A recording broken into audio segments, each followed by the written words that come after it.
do one or the other because I am a little bit short on time. But happy Saturday, everybody. Good morning or good afternoon, depending on where you're calling from. My name is Roy Dunya. I'm the co-founder of Chart Addicts, full-time day trader. The purpose of these Saturday webinars is that we get tons of messages for people who tell us that they cannot afford education.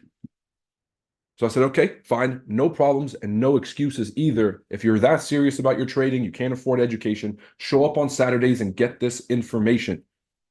We're going to do a brief overview today of one of the concepts from the NAS100 masterclass that we've been promoting. This is a 3-day masterclass. Well, technically it's 4 days now, where I go through my entire trading strategy from start to finish. I talk through how I analyze markets, how I find a trade idea, how I structure my risk, and how I ultimately make money trading NAS100. Now, in case you guys don't know, I've been showing this strategy live on YouTube. I show every single trade in real time. I'm doing a few challenges right now in real time. A quick update for you guys on the challenges. So I was down 6.5% on the Everblue challenge. I'm just going to say this as honestly as it's going to sound, because it's true. 6.5%. Did not feel good, but I told you guys hashtag build back better. I was going to show you how to build back an account after a losing streak. And that's exactly what happened. I'm now down 1%, from 6.5% down to 1% down. And I've never risked more than 0.5% on any individual trade. I want to show you guys how that happened, but mostly I want to talk about my trading journey and how I became a full-time day trader and kind of just answer some of the questions you all may have. So just a quick background on who I am. I started trading Forex in 2017. Before trading Forex, I used to trade cryptocurrencies. That was kind of my full-time thing. I was in school trading crypto, eventually moved over to Forex. 2019, I started working as a wealth advisor for Merrill Lynch. I was managing family wealth. I was managing portfolios of retirement assets for wealthy clients. When you retire, you're going to have a portfolio. You're going to have a retirement account. And ideally, you'll be managing it yourself, or you'll have a professional manage it. People would come and pay me to manage their assets because they had a full-time life. They have grandchildren, they had goals, aspirations, and they were living their life. Every day, my job was to manage the portfolio of my clients. So I wasn't just looking at markets. As a trader, you're mostly focused on markets. As an investor or as a wealth manager, you're mostly focused on clients and goals. So when people, whenever I had the job, I'd go to dinner parties and the first question would be, Roy, what stock should I buy? People thought I was a stock picker for people. That's not what a wealth advisor is, or an investment advisor. My job was to do the things that these people were not going to do. Look at tax loopholes for them, analyze their goals, and figure out how much they had to invest today to reach those financial goals. So every single person I would talk to was different. Some folks wanted to retire early. Some folks wanted to buy a vacation home. Some people wanted to send their kids to school, get a second house, whatever your financial goals are. So if you're younger and your financial aspirations are a bit longer term, so you want to buy a house in 3 years, send your kids to school in 10, retire in 40, and have a beach house in 50. There's a specific number that you would have to invest today in order to reach those financial goals. What we realized was that most people were not being realistic with themselves about how much it actually costs to do some of the things that they wanted. And I had to have a lot of uncomfortable conversations with people. The point of the story is that everybody is unique. And instead of looking at investments or trading in terms of a one size fits all, what you should try and do is fit things to your personality. Find something that works for your goals, your personality, your risk tolerance, and of course, your schedule. Some people want to trade NASDAQ, but they're not available to trade NASDAQ. So because they have work or whatever it might be. And so the strategy doesn't work for them. They're constantly frustrated. So my biggest piece of advice is my takeaway from being an investment manager: focus a little bit less on markets and more about your system and your strategy. Focus more about your goals and figure out how much you actually need to achieve those. Most people haven't taken out a pen and paper and figured out what it would cost to quit their job. Right? So how many years of bills would you have to comfortably quit your job? Take your monthly salary, multiply it by 12, and figure out how many years that you would need. Now you start to ask yourself, okay, quitting my job and going full-time seemed so expensive at first. But now when you look at the number, you're telling yourself, okay, this is still a huge number, but it's not something that's unachievable. Now it's achievable. So understand your financial goals, understand that everybody's different, and understand how you're going to use trading to push your financial goals forward. So while I was working at Merrill Lynch, to kind of go through the story, 2019, I got my my SIE license, which is like a general securities license. Then I got my Series 7 license, which is allows me to give financial advice legally to any client. So I can recommend specific investments, and that involves all investment classes, stocks, bonds, options, complex investments, and all the rest. In 2020, I got my Series 66 license, which is a broker dealer. So a broker is just somebody who executes trades on behalf of a client. Instead of you putting orders directly in the market, you give your money to a middleman that's a broker. They charge a fee and they end up inputting those orders for you. And so as a broker dealer, my job, so as an investment advisor, I would recommend the investments. As a broker dealer, I would invest in those things for them. They would have their money with us, and I would be able to go in and put 50K in this investment, 100K in that investment, $20,000 here. Obviously, based on their goals and based on tax loopholes and certain things that we were trying to do that were advantaged. So I had my SIE license, my Series 7, my Series 66. I also got insurance licenses to sell annuities. So I got life insurance license. I have a health insurance license. I have an annuities license. So going through all this, I thought that I would learn everything I needed to about wealth creation at this place. While I was trading Forex in 2020, I got introduced to prop firms from Lambo Raul. He had just got the largest payout from FTMO. I had never heard of a prop firm before, and it changed my life from that day, realizing that these were an opportunity. So immediately in 2020, I started going for challenges. Unlucky for me, the first challenge I took was live on YouTube. I was streaming the whole thing, and I passed the challenge immediately. It was like 3 days, couple trades. I was only trading S&P 500 back then. I think the stream is still somewhere. It's like 2020, like early 2020s. The reason I say unlucky for me is because it set a expectation that every time I was going to take a challenge, I would pass in 3, 4 days. It'd be done. It'd be easy, and there'd be no challenges. I didn't realize that you could buy a prop firm challenge, hit a time in the market where the conditions were completely shit, and then have that affect your trading. And you'll start to blame yourself, the strategy, not knowing that you just bought a challenge during a time where there was no trade opportunities and you're forcing trades.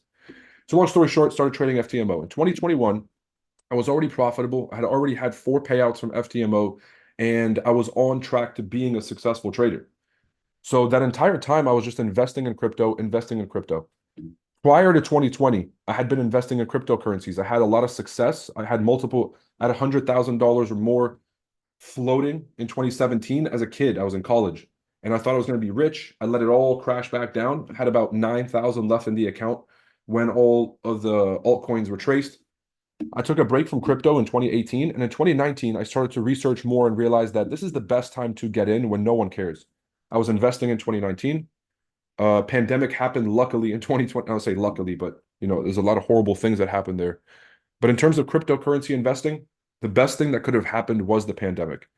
Bitcoin prices went down to 3,000, Ethereum dropped to below 300, XRP was at 1 cent, and this was the absolute best time to get in. So I took all of my personal funds, I took all of my trading money, and I was just investing it into crypto. I took all of Chart Addict's treasury assets, which is like your cash balance, put that into crypto. And then in 2020 and 2021, when that meteoric rise happened, that's where, excuse me, that's where most of the wealth came from that allowed me to quit my job.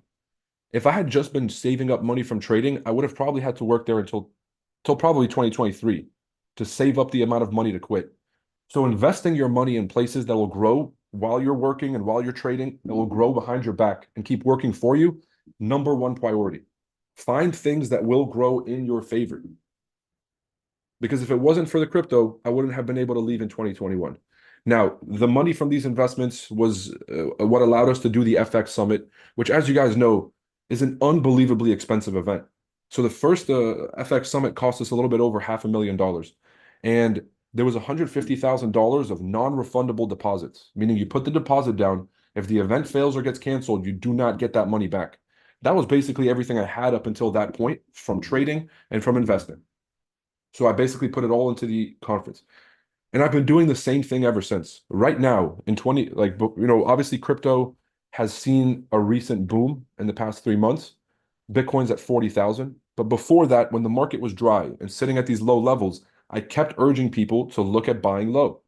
And so that's exactly what I've done for the past 5 years. It's what I will continue to do for the next 15, 20 years, make money, put it in places where it will continue to work in my favor, and use that to push my life to the next level.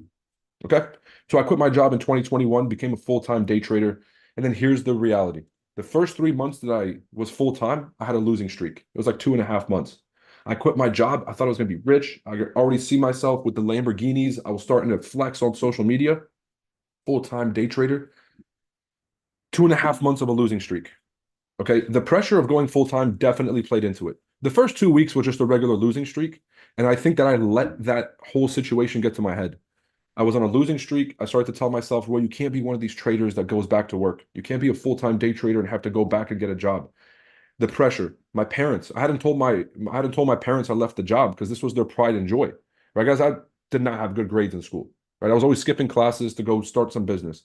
I had a shoe reselling business. I started a cannabis company. I had tons of businesses back in the day, and I just did not care for school. And so they really didn't think that I would amount to much. No, they did. They had faith in me, but they did not think that I was going to end up at somewhere extremely reputable because of my GPA, obviously. My original path was I was going to go into politics, right? So I used to work at Congress for a few years as a legislative assistant for a few congressmen, writing bills, talking to, corresponding with constituents and things like that, giving tours of the Capitol.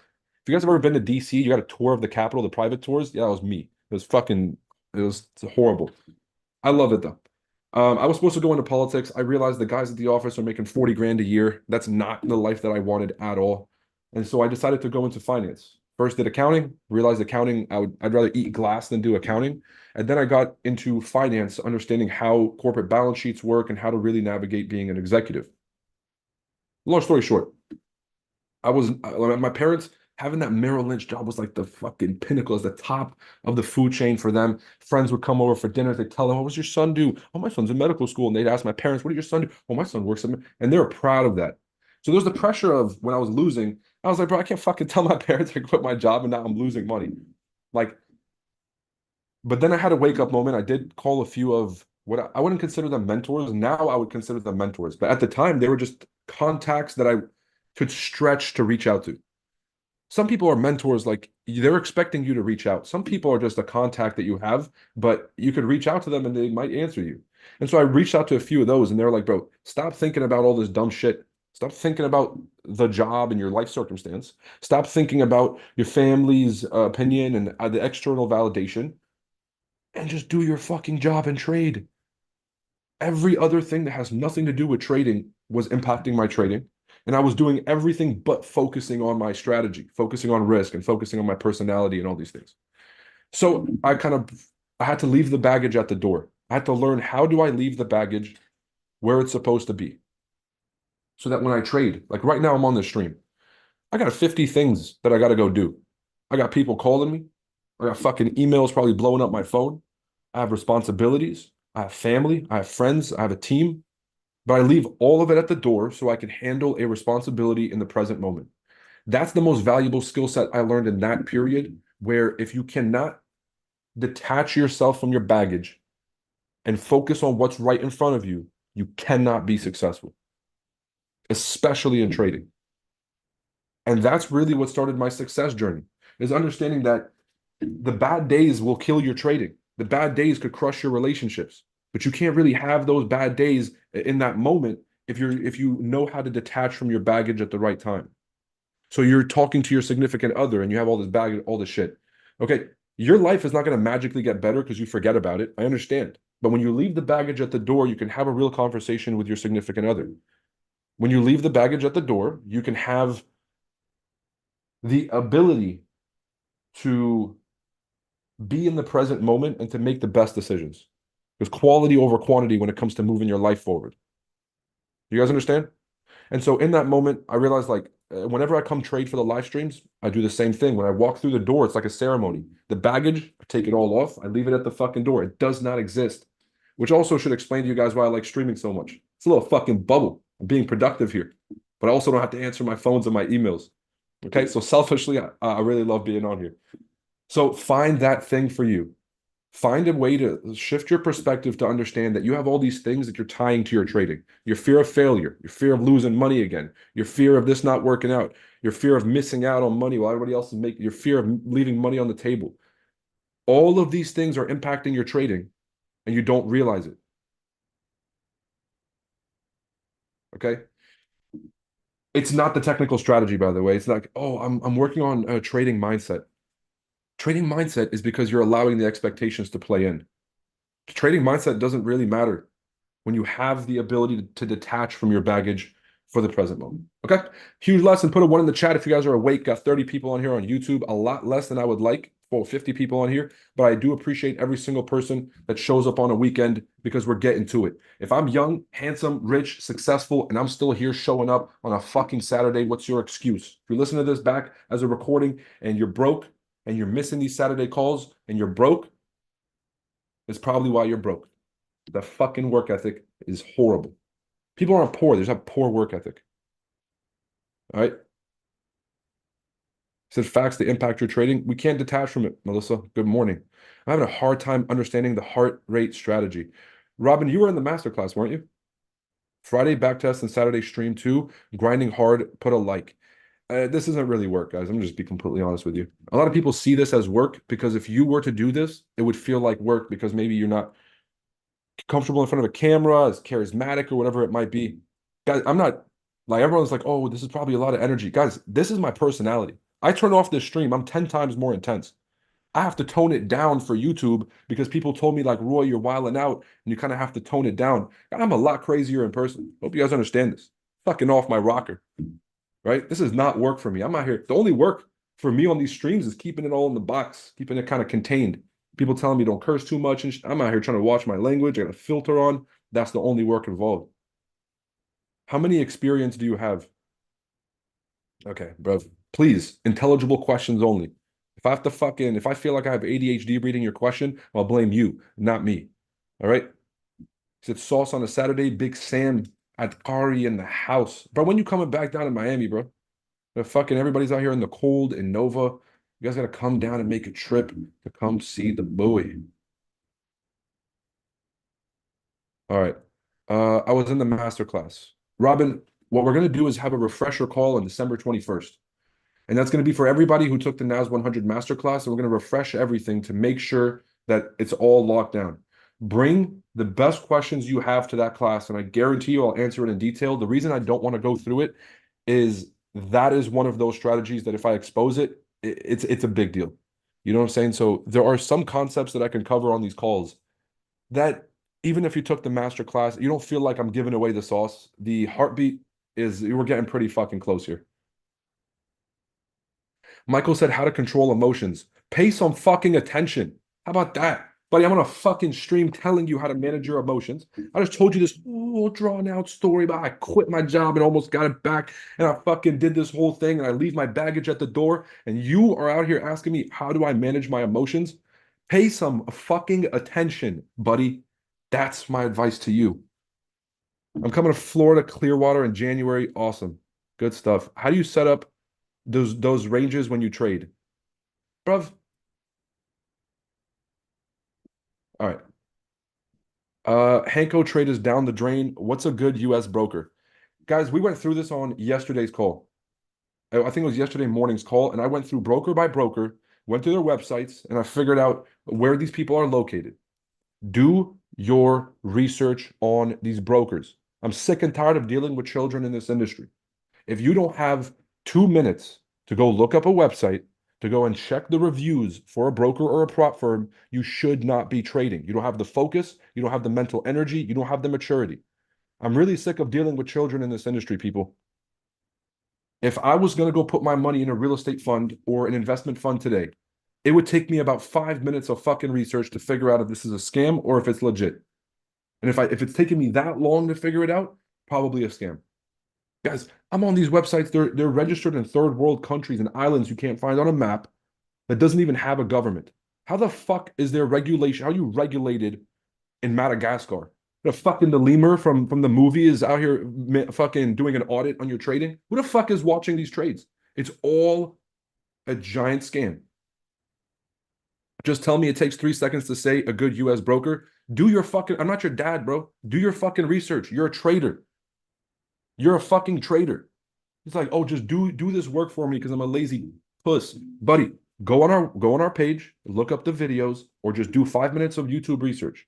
I cannot recommend a broker in the United States because that's illegal. You understand? If I say go use this broker, that's against the law. Now you guys don't know that because you follow scammers for a living, but all they do is promote brokers to people like you, and then it's all B book and they lose the money. I cannot, I cannot, I can't just give you guys broker recommendations. I'd love to.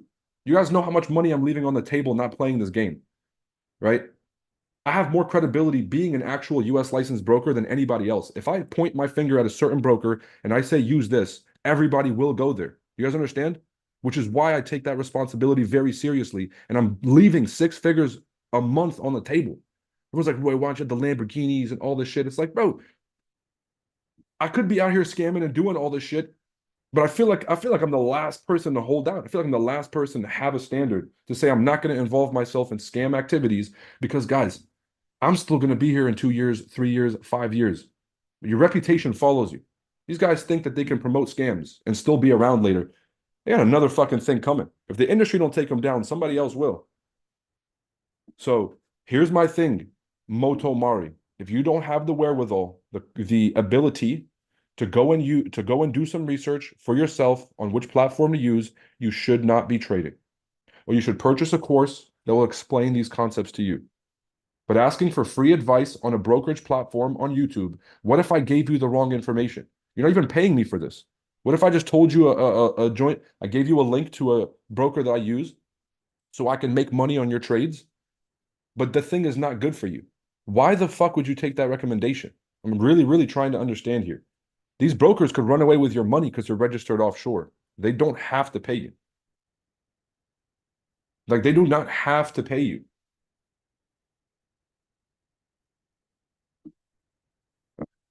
We said, what broker do I use? Bro, go home. You're gone. Sick and tired of these people, man. That's a fucking retard, bro. All right, cool. Actually, if I have a fucking, I know I have a couple moderators in the chat. Just send this dude home. Roy, it says Roy, same. I won't sell out for a broker affiliate. I won't be a part of the scams. We're cleaning up the space. Melissa, I know it's easy to say, but wait till you get the offers. And with all due respect, like when your brand is small, the offers aren't coming in. When the offers start coming in, it's you start to realize you don't even know what temptations you have until they're on the table. I tell people this all the time. You don't know what temptations you have until you have money. A lot of people, like, I know people, yo, son, where are my moderators, bro? Well, I got to do this myself. Give me a second, guys. Let me get this dude up. Put user in timeout. He's in timeout. He's got the dunce cap on. But yeah, when the offers start coming in, you don't realize like it's hard to pass up on 10K a month. It is hard. It's hard to pass up on 15, 20K a month passive, doing nothing. On your great trading months, you don't care. When you're having like a slow month and you're getting all the offers sent in, the temptation is real, and that's why all these people cave. It's tough. Yeah, I'll put it this way. A lot of broke guys that I know don't know what is available for men when you have money in terms of sexual access. People get some money and they start having all these temptations presented to them, and they don't have the mental block ready. They don't have the framework or the perspective ready. They don't have the self-control necessary to be able to turn down certain opportunities. When it comes to having money, you don't know what temptations there are until it's in your hands, until the opportunity is present. These guys were offering me equity. I'm gonna just straight as before top tier, before everybody else. I got a call from every industry person that started these companies. The Traders Domain scandal. I was offered a spot on the Traders Domain situation Ponzi before anybody else, and I thought I trusted the person who was calling me. Every step that I was offered these deals, there was something very shady. Now, keep in mind, I did come from traditional finance, and so it's like obvious to me that all of this was a scam. I go into the forex space, it's a bunch of Lamborghini scammers, it's a bunch of fucking marketers. It all made sense, right? So I never fell for any of these things, but it was very tough when I have a team at Chart Addicts, we're trying to grow, and people are offering us 20, 30, 40K a month to just post a link and to sign people up with our audience. Best decision I've ever made was not being a fucking pussy. All right. Now my trading is up. I don't give a fuck about money. I don't give a shit about any of these people, what they got to do. And had I fucking sold out, I would have never got to this point. I had to make trading work because I didn't have a choice. These guys are making 50 to 80K a month from the brokers and all this shit, but I had no choice but to make trading work. So now I'm in a position of leverage. These guys, I don't have a fucking affiliate link next to my name, right? I don't have to like hold my tongue talking about the funded trader and talking about some of their problems they're having. Why? Because they don't sign my fucking check. They don't sign my check. These guys, when they see scam activity happening at a prop firm and they're all affiliates for it, their best friend doesn't get paid out. They hold their tongue because they want that check to land next month. Same with brokers. You know the broker is a massive scam. You know that they're not going to pay anybody out. You know that they're registered in sketchy jurisdictions. You don't say anything because those checks keep coming in. That's the incentive structure in the industry today, people. And so be very mindful. If you guys are in the US, we have a great video from TradingView on our channel. They came and spoke at our conference, the FX Summit 2023 conference. They broke down how they choose which brokers to allow on their platform. They have a very strict criteria. And so if it's good enough for TradingView, it's good enough for you. Watch that video and you'll have all the answers you need in terms of brokers. If you ask me another question, guys, if you're on the stream, guys, you ask me another broker question, I'm kicking you off permanently. This is your last reminder to go and watch the video from TradingView speaking at our conference that breaks it down. If you're gonna go watch one of these bullseye or one of these dickheads on social media for for financial education or education about the brokerage space, you're dumber than he is. TradingView is the most reputable company in our space. They have a very strict criteria of who they allow on their platform in terms of legality. So go in there, watch the video, get all the answers, and stop listening to the scammers who run these companies trying to give you the advice. Imagine I ran a prop firm or a broker trying to give you advice about why brokers and prop firms are a scam or are not. Said funded accounts are gone soon. No, just most of the companies will be gone. Most of the prop firms you see today will no longer exist. And before that happens, we're going to see about 100 new companies come out here soon. Everybody thinks that, what happened is, guys, there's a few companies that white labeled and started all these different sub companies. They have a bunch of minions running around. These minions realized they were paying people way too much money, the people who they were licensing from, and they started to separate from them. They're like, oh, I could do this myself. I can do this myself. Newsflash, they cannot fucking do it themselves. You got a guy who was a trader making decent money, became an affiliate for a prop firm, now thinks he thinks he can run a financial services company. Do you guys see how this game is going to end?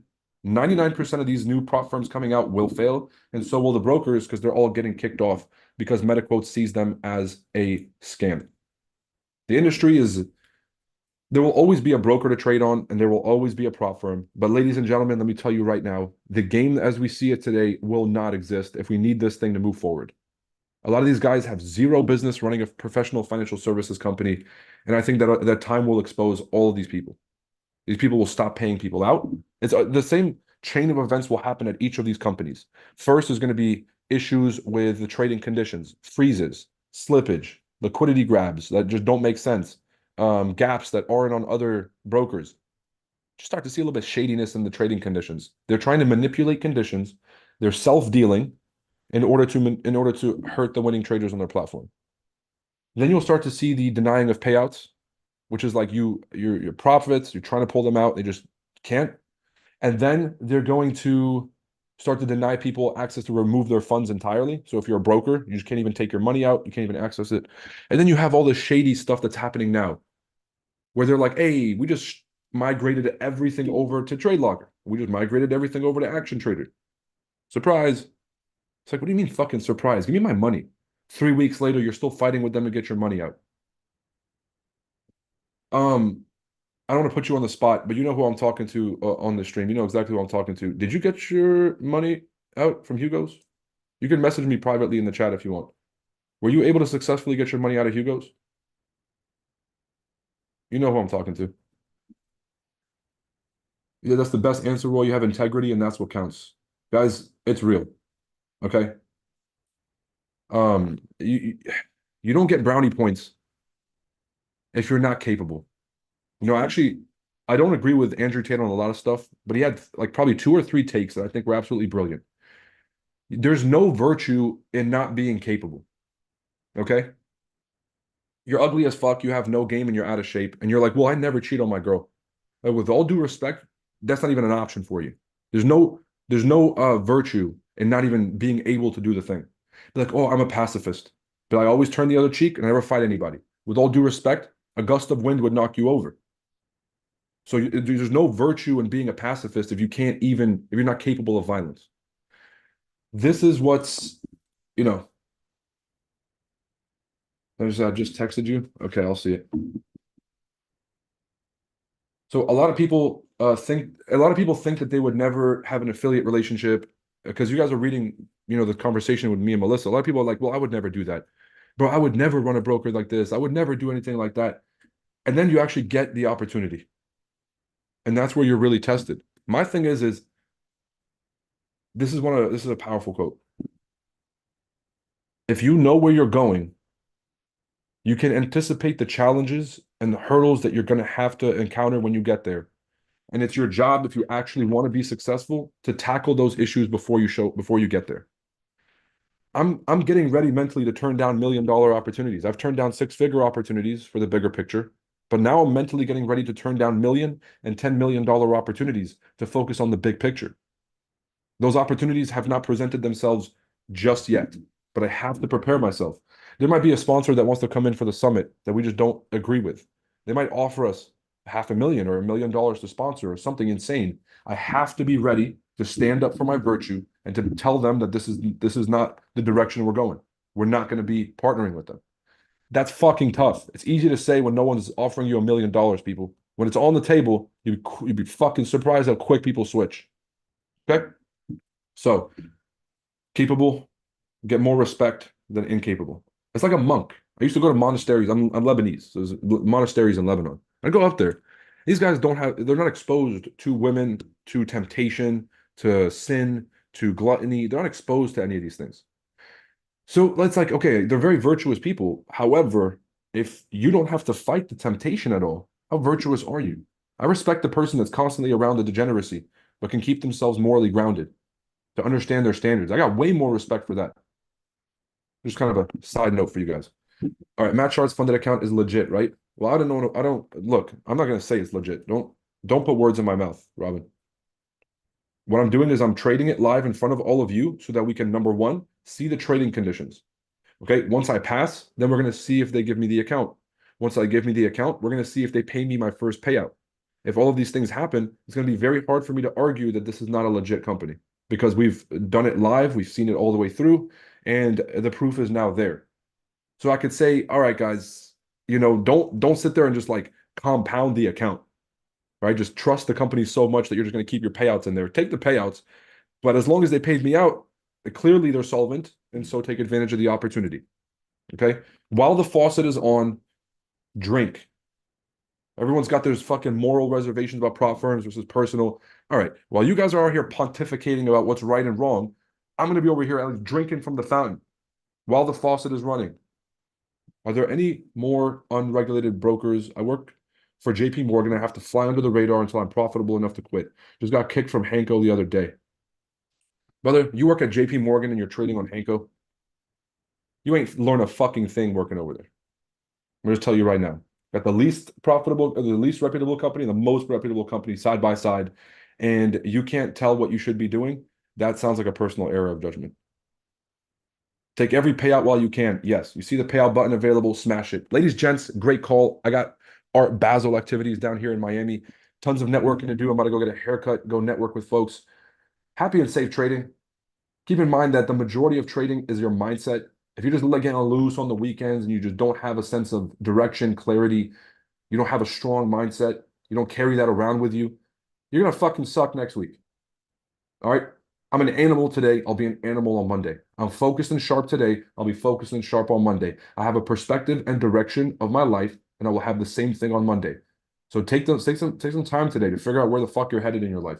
Make sure everything you're doing on the weekends, on the weekdays, is in line with the direction that you're trying to head. It'll get you there a lot closer. So it makes no sense working at JP Morgan and out here talking about unregulated brokers. You feel right now? Like, this is fucking ridiculous. Who's the best artist right now?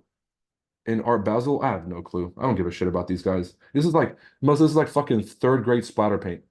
These guys are just fucking, they're all garbage. Absolute garbage. It's a giant Ponzi scheme. It's a money laundering operation.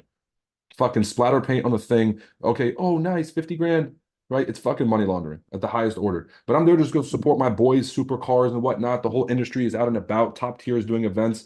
The whole Sway team is in. Now, I'm not supporting Sway Markets, but I do like some of their team members. They're very, very solid guys.